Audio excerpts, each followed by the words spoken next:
tema ini penting karena perkembangan teknologi tidak selalu sejalan dengan tanggung jawab moral.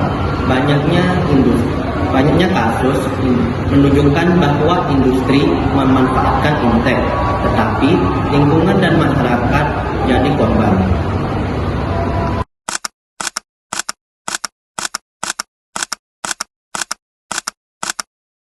Salah satu contoh yang paling sering terjadi adalah pencemaran sungai oleh limbah industri yang bertujuan untuk meningkatkan produksi. Tetapi limbah yang telah digunakan dibuang langsung ke lingkungan tanpa adanya pengolahan yang benar. Hal ini akan menyebabkan kerusakan pada ekosistem yang ada di sekitar. Selain itu, penggunaan alat berat dalam pembalakan liar juga menyebabkan deforestasi besar-besaran.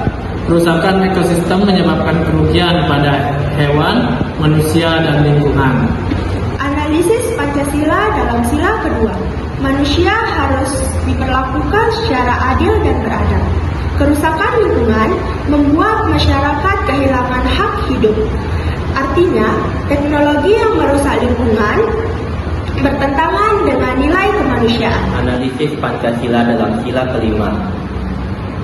Keadilan sosial menjadi dasar dalam setiap kebijakan. Namun, dalam banyak kasus, industri yang mendapat keuntungan, tetapi masyarakat sekitar menanggung kerugiannya.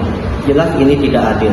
Berdasarkan Jurnal Filsafat Sains dan Etika Teknologi tahun 2024, etika sains sangat diperlukan untuk mengurangi dampak negatif dari iptek.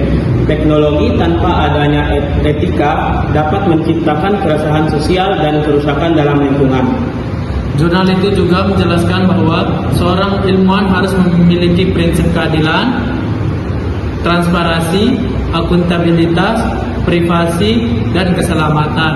Prinsip-prinsip ini sejalan dengan nilai Pancasila sebagai pedoman moral. Karena kecerdasan tanpa moral bisa menghasilkan teknologi yang merugikan manusia. Ilmuwan tidak hanya pencipta inovasi, tetapi juga mempunyai tanggung jawab sosial atas dampak yang ditimbulkan. Jawabannya tidak. Dalam perspektif Pancasila,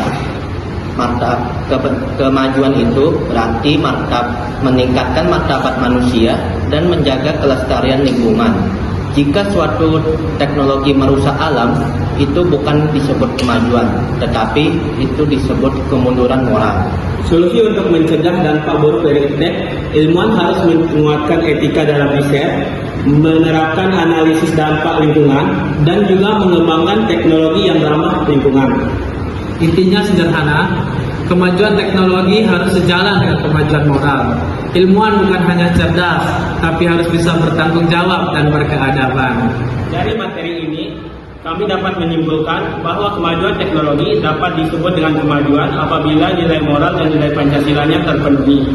Ilmuwan harus memastikan bahwa setiap inovasi membawa manfaat bagi lingkungan dan manusia. Demikian video dari kelompok 6. Semoga bermanfaat dan menambah pemahaman kita tentang pentingnya etika dalam perkembangan fintech. Terima kasih. Wassalamualaikum warahmatullahi wabarakatuh.